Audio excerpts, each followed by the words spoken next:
اعوذ باللہ من الشیطان الرجیم، بسم اللہ الرحمن الرحیم۔ آج کا موضوع کلام ہے کہ شان صحابہ رضی اللہ تعالیٰ عنہم۔ اللہ تعالیٰ نے صحابہ کرام رضوان اللہ عنہم کو نبوت کا نام تو نہ دیا، مگر مقام نبوت کا جو درجہ دیا تھا وہ رتبہ اور درجہ اللہ رب العزت نے ان کو عطا کر دیا تھا۔ ذرا سمجھنے والا نقطہ اور سمجھنے والی بات ہے، صحابہ کرام رضی اللہ تعالیٰ عنہم کو اللہ تعالیٰ نے لفظ تو بنا دیا، ان کو صحابہ ہی کہا، ان کو شان وہی عطا فرما دی جو شان انبیاء علیہ السلام کی ہوتی تھی۔ اب اس کی دلیل ہونی چاہیے۔ دیکھیے، وقت کے نبی علیہ السلام کی شان یہ ہوتی تھی کہ جب کوئی آدمی ان کی اتباع کرتا تو اللہ تعالیٰ اس سے راضی ہو جاتے تھے۔ پکی بات ہے، اتباع کی برکت سے اللہ رب العزت اس بندے سے بھی راضی ہو جاتے تھے اور اس سے محبت کرتے تھے۔ نبی علیہ السلام نے فرما دیجئے تم میری اتباع کرو، نتیجہ کیا نکلے گا کہ اللہ تعالیٰ تم سے محبت کرے گا۔ اللہ تعالیٰ محبت فرماتے ہیں، اللہ رب العزت راضی ہو جاتے ہیں، ان سے ان کو نجات مل جاتی ہے، وہ کامیاب ہو جاتے ہیں۔ جس نے اللہ رب العزت اور اس کے رسول صلی اللہ علیہ وآلہ وسلم کی اتباع کی وہ بہت بڑی کامیابی پا گیا، ان کو کامیابی ملتی ہے، ان کو جنت بھی ملتی ہے۔ اچھا دیکھیے، صحابہ کرام رضی اللہ تعالیٰ عنہم کی اتباع کرنے والوں کو کیا ملا؟ سینے اور دل کے کانوں سے سینے قرآن عظیم الشان۔ اللہ تعالیٰ قرآن مجید میں فرماتے ہیں، مہاجرین اور انسان میں سے جو سبقت لے گئی وہی اول ہے، اور جن لوگوں نے اچھے انداز سے ان صحابہ کرام رضی اللہ تعالیٰ عنہم کی پیروی کی وہ لوگ قیامت تک آنے والے جتنے بھی ہیں اللہ ان سے راضی ہوگا، وہ بھی اللہ رب العزت سے راضی ہوں گے۔ اب یہ شان کس کی تھی؟ انبیاء کرام علیہ السلام کی شان تھی کہ اللہ رب العزت ان کی اتباع سے راضی ہو جاتے ہیں، مگر وہی شان اللہ رب العزت اپنے محبوب صلی اللہ علیہ وآلہ وسلم کے خدام کو بھی عطا فرمائی کہ جو ان کی اتباع کرے گا یہ بہت بڑی کامیابی ہے۔ ادھر نبی علیہ السلام کے بارے میں فرمایا گیا، تو جو کامیابی کا وعدہ نبی اسلام کی اتباع پر کیا جا رہا ہے وہی وعدہ صحابہ کرام رضی اللہ تعالیٰ عنہم کی اتباع پر بھی کیا جا رہا ہے۔ میرے پیارے بھائیو، دیکھا اللہ رب العزت نے ان کو نبوت کا منصب تو نہیں دیا مگر شان وہی دے دی۔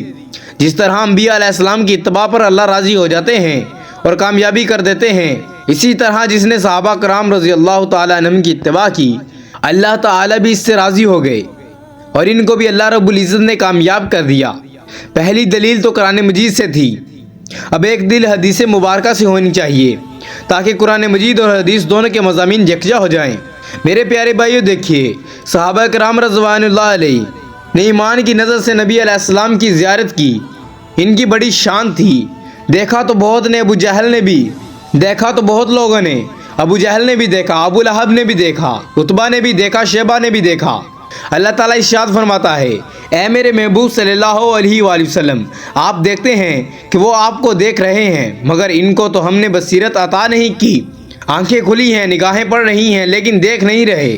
جس نے ایمان کی حالت میں ایک نظر نبی اکرم صلی اللہ علیہ وآلہ وسلم کے چہرے مبارک پر ڈال لی، اب اس کو اللہ رب العزت نے صحابہ رسول اللہ صلی اللہ علیہ وسلم کا رتبہ عطا فرما دیا۔ چاہے کوئی عمل کیا یا نہیں، چاہے ایک نماز بھی نہیں پڑھی، فقہ ایمان کے ساتھ نبی علیہ السلام کے چہرے کو دیکھ لیا، اس کو صحابہ کا رتبہ مل گیا۔ محبوب صلی اللہ علیہ وآلہ وسلم کے مبارک چہرے کی طرف دیکھنے کا اللہ کے ہاں کیا اجر تھا؟ جو ایک نظر سے دیکھ لیتا اللہ رب العزت ان کو صحابی کا رتبہ عطا فرما دیتے اور جہنم سے بری فرما دیتے۔ ایک مشہور شریف کی حدیث ہے، نبی اکرم صلی اللہ علیہ وسلم نے ارشاد فرمایا، جس نے مجھے دیکھا اس کو جہنم کی آگ مس نہیں کر سکتی، اور آگے فرمایا، جس نے اس کو ایک نظر دیکھ لیا اس نے مجھے دیکھ لیا۔ اب جس نے ایمان کی نظر سے نبی علیہ السلام پر ڈالی اس کو بری فرما دیا، اور جس نے نظر صحابہ کرام رضی اللہ تعالیٰ عنہم کے چہرے پر ڈال دی اسے بھی آگ سے بری فرما دیا۔ لہٰذا یہ ورثہ انبیاء ہے۔ صحابہ کرام رضی اللہ تعالیٰ عنہ کا بغض رکھنے والے اللہ کی نظروں سے گر جاتے ہیں۔ یہ اللہ کے چنے ہوئے محبوب بندوں کی جماعت تھی، اس لیے صحابہ کرام رضی اللہ تعالیٰ عنہما کی جماعت کے ساتھ جو بغض رکھے گا اللہ تعالیٰ اس کی نظروں سے گرا دیں گے، وہ اللہ کی نظروں سے گر جائے گا۔ نبی علیہ السلام نے کیا ارشاد فرمایا، جس نے ان سے محبت کی اس نے میری وجہ سے ان سے محبت کی، جس نے ان سے بغض رکھا اس کے دل میں میرا بغض ہے، جس وجہ سے وہ ان سے بغض رکھتا ہے۔ جس نے ان سے محبت کی نبی علیہ السلام کی وجہ سے، جس نے صحابہ کرام رضوان اللہ علیہم سے دشمنی کی یا ان سے بغض رکھا، اس کی دلیل بھی سن لیجئے کہ اللہ رب العزت ان سے بغض رکھتے ہیں۔ جبرائیل علیہ السلام اللہ کے محبوب صلی اللہ علیہ وسلم کی طرف اللہ کا کلام لے کر آئے۔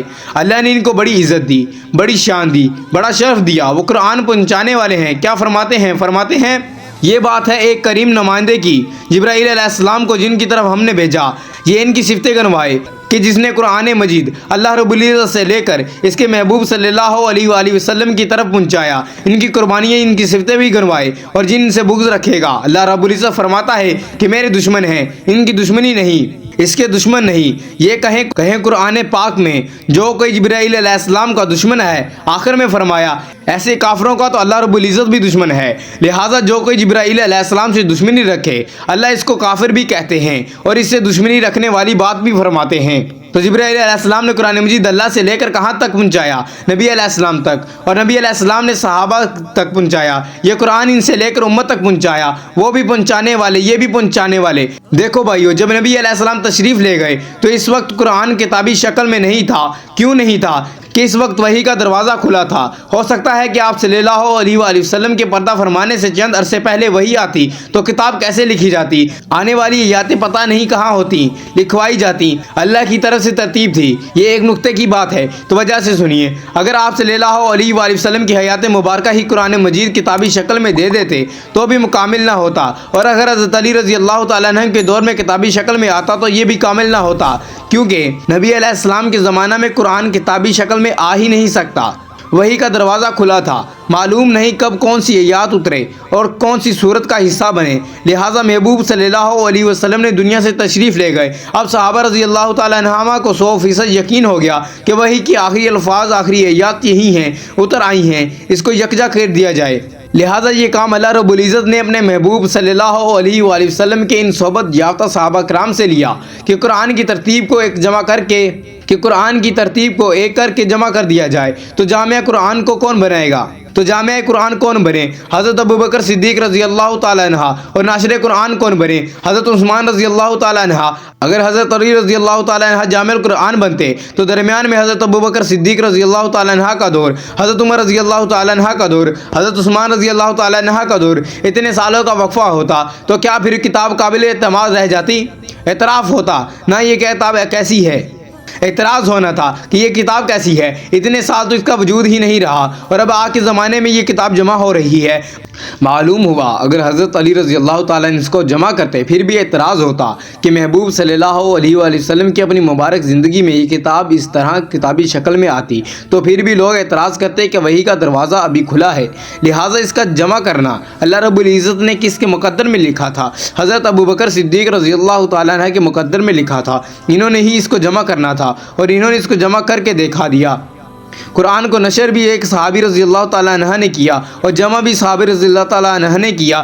گویا قرآن مجید انہوں نے نبی صلی اللہ علیہ وسلم سے لے کر امت تک پہنچایا۔ جو اللہ رب العزت سے قرآن لے اور نبی علیہ السلام تک پہنچائے، اس کے ساتھ دشمنی رکھنے والا اور بغض رکھنے والا اللہ کا بھی بغض رکھنے والا ہے۔ قرآن مجید سے ثابت ہے جو نبی علیہ السلام سے قرآن لے کر امت تک پہنچایا، ان کے ساتھ بغض رکھے گا، کیونکہ وہ بھی پہنچانے والے ہیں اور جبرائیل علیہ السلام بھی پہنچانے والے ہیں۔ اور جو ان سے بغض رکھے گا وہ قیامت کے دن اللہ رب العزت خوفناک اور دردناک عذاب میں مبتلا ہوگا۔ اللہ رب العزت سے دعا ہے کہ ہم کو صحابہ کرام کے بغض سے دور رکھے اور ان سے محبت کرنے کی توفیق عطا فرمائے، آمین ثم آمین۔ مزید ایسی ویڈیوز دیکھنے کے لیے ہمارا یوٹیوب چینل سبسکرائب کر لیں تاکہ مزید ایسی ویڈیوز کا نوٹیفیکیشن آپ تک بر وقت پہنچتا رہے۔